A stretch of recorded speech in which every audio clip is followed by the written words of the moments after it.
Let me guess, you work all month, long shifts, early alarms, maybe standing on your feet more than you'd like, payday hits, you see the email, you've been paid $2,100.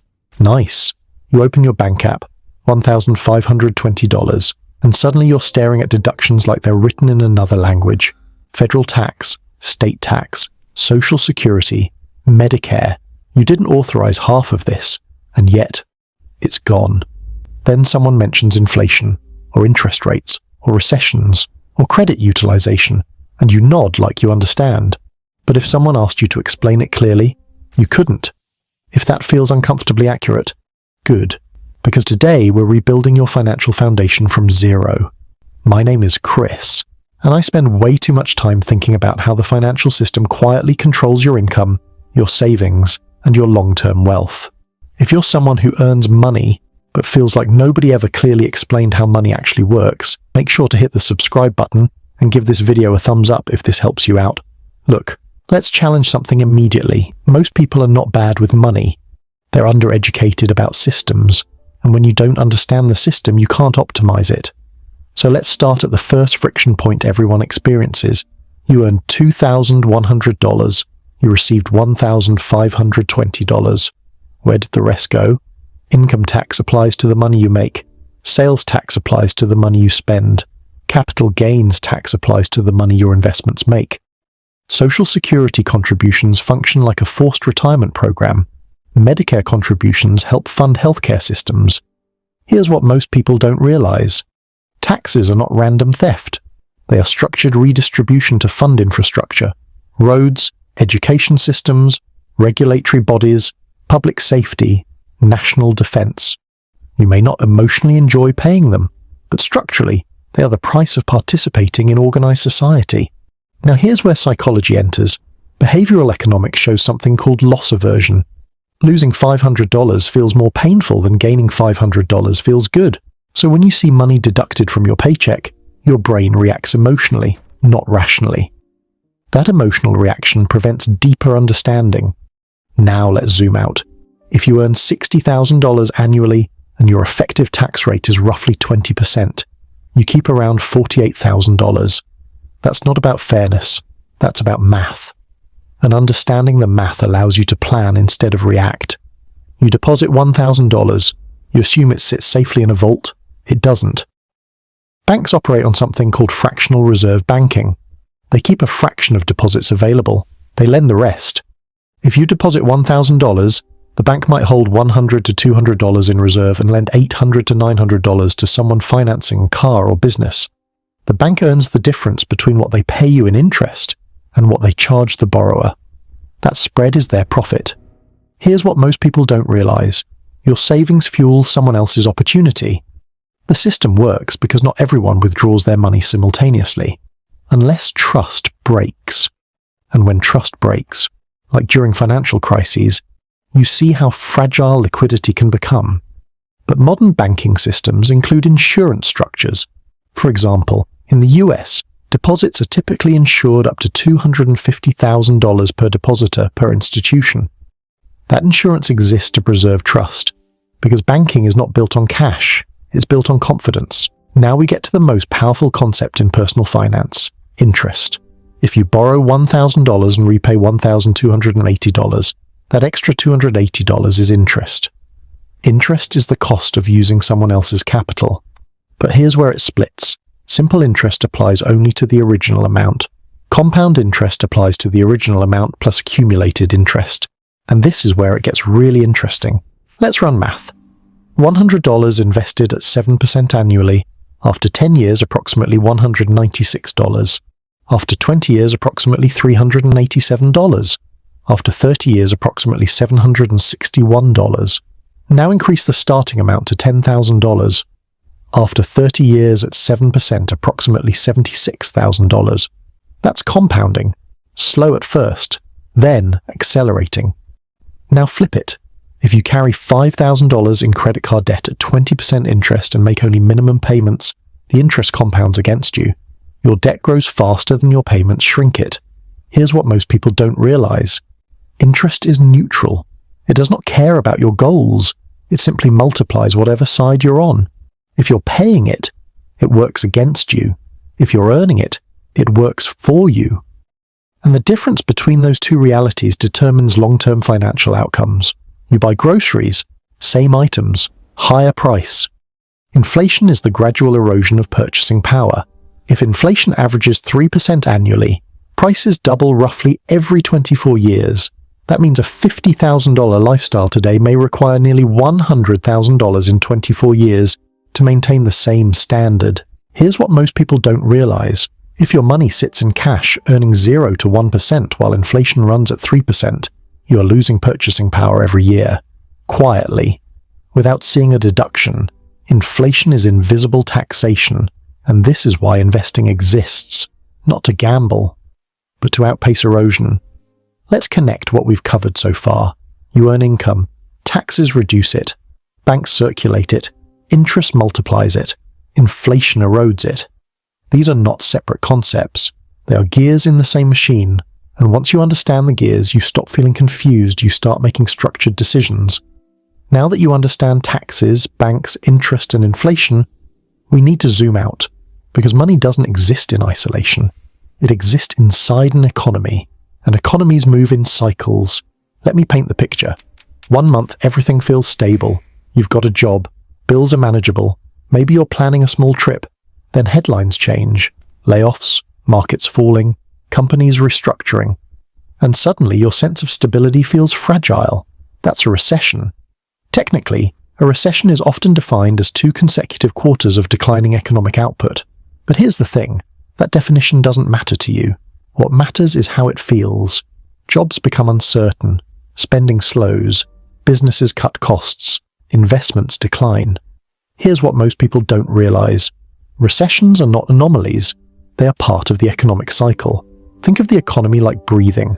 Expansion, contraction, boom, peak, bust, reset. And historically, after every contraction, recovery followed. That doesn't mean recessions aren't painful. They are. But they are temporary. Now here's where psychology enters again. When markets fall 20 to 30%, your brain screams, "Protect yourself." That instinct is evolutionary. But in investing, that instinct can destroy long-term growth. Historically, diversified stock markets have recovered from downturns over long-time horizons, but only if you stay invested. This is where it gets really interesting. Recessions create 2 types of people. People who panic and retreat, and people who continue investing at lower prices. And the second group tends to build disproportionate long-term wealth, not because they're smarter, because they understood cycles. Now let's talk about something that quietly controls your access to opportunity, your credit score. It's a 3-digit number between roughly 300 and 850. Below 580, lenders see risk. Above 750, lenders see reliability. But here's the key. A credit score does not measure how rich you are. It measures how predictable you are. Payment history matters most, then credit utilization, how much of your available credit you're using, then credit age, mix, and new inquiries. Let's run a simple example. You have a credit card with a $5,000 limit. If you carry a $4,000 balance, your utilization is 80%. That signals risk. If you carry $500, your utilization is 10%. That signals control. Here's what most people don't realize. Even if you pay your balance in full every month, high utilization can temporarily lower your score. The system rewards low usage and consistency. Now let's address the uncomfortable truth. You can have 0 debt and still have a weak credit score. Why? Because you haven't demonstrated borrowing behavior. The system rewards participation. It's not about morality. It's about predictability. And higher scores reduce borrowing costs. Lower interest rates on mortgages, lower auto loan rates, better credit card terms. That difference compounds over time. Now we step into something philosophical. Money. A dollar bill is paper. It has value because we agree it does. Currency is a shared belief system. Governments issue money. Central banks regulate supply. Citizens exchange it for goods and services. If too much money enters circulation too quickly, inflation rises. If too little circulates, economic activity slows. Money only works because trust exists. Here's what most people don't realize. Modern money is not backed by gold. It's backed by economic output and collective belief. That's powerful, but it also means stability depends on policy and perception. Now we move into the engine of wealth building, investing. Investing is the transition from trading time for money to letting money generate more money. You can invest in stocks, ownership in companies, bonds, loans to governments or corporations, funds, diversified bundles of stocks or bonds, real estate, property that generates rental income or appreciation. Historically, diversified stock portfolios have returned around 7 to 10% annually over long periods. But markets fluctuate. Up 15%, down 20%. Volatility is normal. Here's what most people don't realize. Risk is not volatility. Risk is permanent loss of capital. Diversification reduces single company risk. Time reduces short-term volatility risk. Behavior reduces emotional risk. Let's run math. If you invest $500 per month at 7% annual return, after 10 years approximately $86,000, after 20 years approximately $260,000, after 30 years approximately $610,000. That's consistency, not brilliance. Now increase that to $800 per month. After 30 years, you're approaching 7 figures. That's compounding. Now we shift to something deeper, income growth. Why do some people earn $40,000 and others earn $400,000? Value creation. If you solve small problems, you earn small income. If you solve large, scalable problems, income scales. A specialized surgeon solves complex problems. A software engineer builds systems used by millions. An entrepreneur builds a product adopted globally. Income often reflects impact multiplied by scale. Here's what most people don't realize. Your income ceiling is usually tied to the value you create and the scale at which you create it.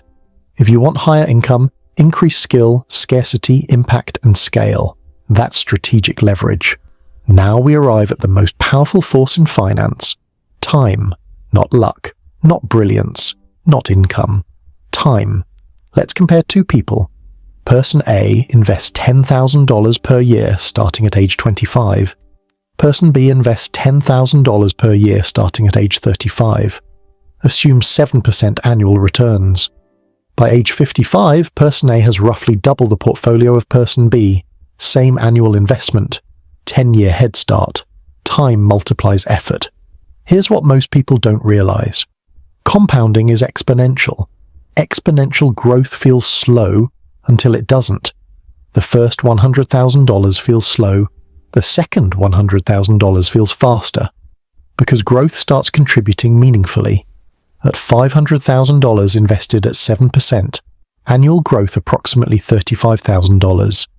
Your money starts working like a part-time job. At $1 million, annual growth approximately $70,000. That's leverage. Now let's zoom out. Why don't more people build wealth if these principles are straightforward? Because understanding math is easier than controlling behavior. Loss aversion causes panic selling. Lifestyle inflation absorbs income growth. Short-term comfort overrides long-term discipline. Here's what most people don't realize. Wealth building is less about intelligence and more about emotional stability. Stay consistent during downturns. Avoid high-interest debt. Increase value creation. Let compounding work. It's not flashy. It's structured. Calculate your net worth. List all debts and interest rates. Eliminate high-interest debt aggressively. Build 3 to 6 months of emergency savings. Invest consistently in diversified, low-cost funds. Increase your savings rate gradually each year. Invest in skills that increase income. That's the framework. Simple. Not easy, but simple. Money isn't mystical. It's mechanical. Taxes reduce income. Banks circulate capital.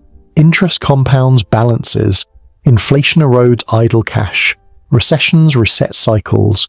Credit scores influence borrowing cost. Investing builds ownership. Value drives income. Time multiplies everything. Once you understand the system, you stop feeling confused. You stop reacting emotionally. You start building intentionally. And that's the shift. If this helped you understand the financial concepts you should know, subscribe. Because mastering the basics isn't optional if you want leverage. And the difference between struggling financially and building wealth is rarely talent. It's understanding. I'll see you in the next one.